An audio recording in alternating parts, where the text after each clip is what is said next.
भारत विश्व गुरु है और अब ये कहना गलत नहीं होगा क्योंकि हर तरफ भारत का डंका बज रहा है। दरअसल यूएन में संयुक्त राज्य महासभा यानी कि यूएनजीए का आयोजन हुआ।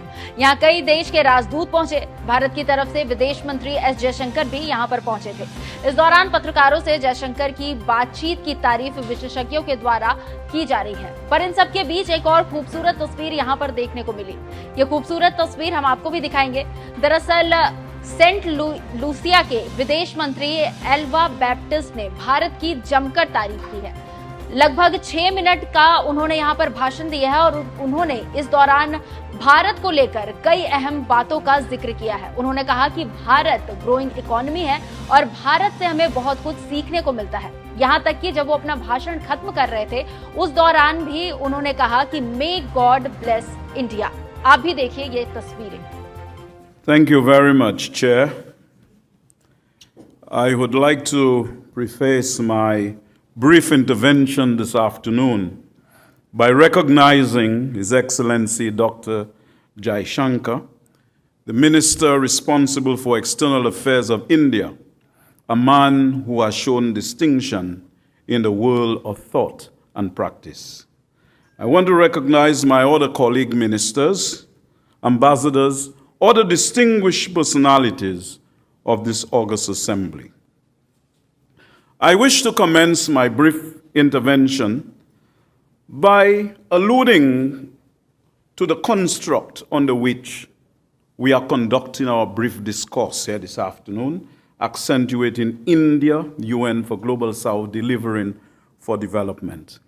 I impress upon you, ladies and gentlemen, these are just not a mere construct of words, but is charged with invaluable significance.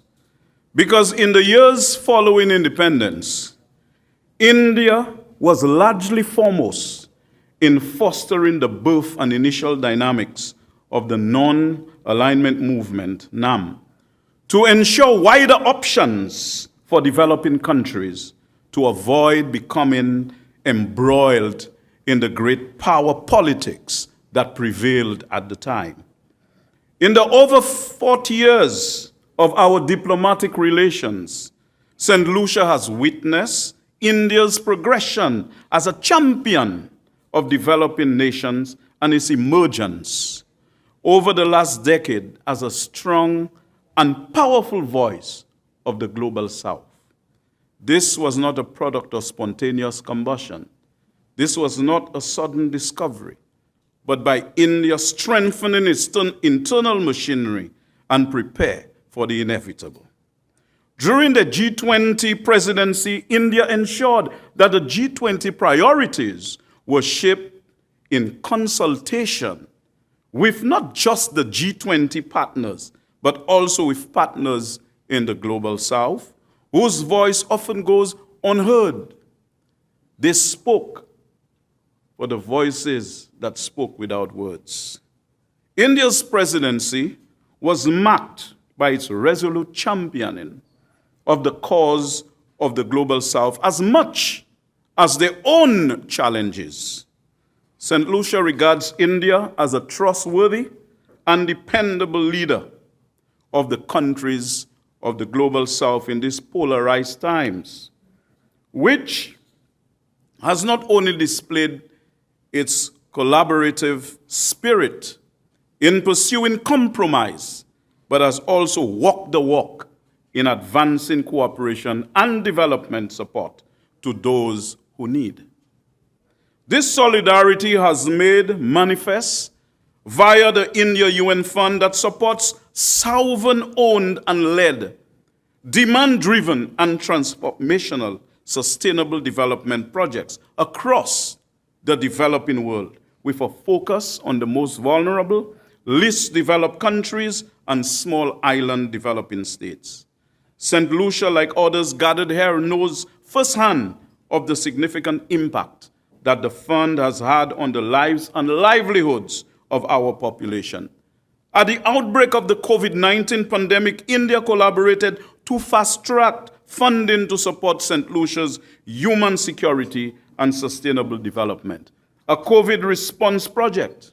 The project had two parts. The first secured PPE for frontline workers, and the second provided funding to expand the Public Assistance Program, the PAP. A second project is currently in progress aimed at upgrading capacity to provide impactful vocational training for marginalized youth in Saint Lucia. Saint Lucia commends the government of India for their consistent leadership and steadfast commitment to delivering for development. Against the backdrop of the cascading crises, Saint Lucia looks to India as the nation which has stepped forward to find a middle ground in the East-West, North-South divide to build the necessary bridges, command respect, and have something to show for it. So as I prepare to close, I must accentuate India as a legitimate partner, and in fact, a partner that has exported models of development that would show countries how to chart the true and real development of the various regions. In addition, as the world continues to witness the redistribution of power, India is increasingly taking its rightful place in this multipolar world. The rest is inevitable.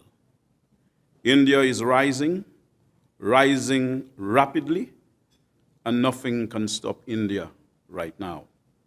But India is also taking us along to the promised land.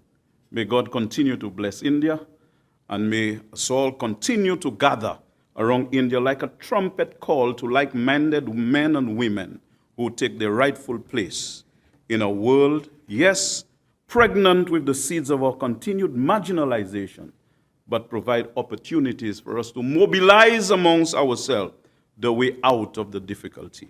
I thank you. Look now where India has gone. But India has not forgotten the other countries. This is not a country saying, bye-bye now, I am going to the decision-making table. India is bringing the global south together at the decision-making table. And this is illustrated by the participation of a country like Mauritius at the table of G20 throughout the year 2023. The voice of SIDS now is heard at the table of G20, thanks to the invitation of India, a brotherly hand extended to a country like Mauritius. This is an example of South-South cooperation. We look forward to enhanced cooperation. Thank you, India. Jai Hind and Jai Mauritius.